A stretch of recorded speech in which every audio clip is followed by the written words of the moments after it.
ম্যাচের ৫৬তম মিনিটে অবশেষে গোল পেল ব্রাজিল। প্রথমার্ধে ১-০ গোলে পিছিয়ে ছিল তারা। দ্বিতীয়ার্ধ শুরু হওয়ার পর থেকে একের পর এক আক্রমণ করতে থাকে ব্রাজিল।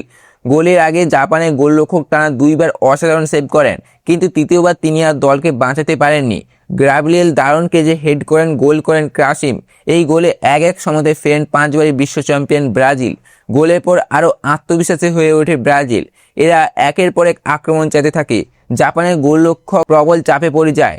ব্রাজিলের সমর্থকেরা দীর্ঘ সময় অপেক্ষা করেছিল এই গোলের জন্য। গোল হওয়ার পর স্টেডিয়ামে শুরু হয় আনন্দের উল্লাস। একদিকে ম্যাচে ২৯তম মিনিটে প্রথম গোল করে এগিয়ে গিয়েছিল জাপান, কিন্তু ৫৬তম মিনিটে সেই লিড হারায় তারা।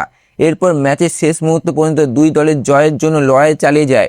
নির্ধারিত ৯০ মিনিট শেষ হওয়ার পর ৬ মিনিট অতিরিক্ত সময় দেওয়া হয়।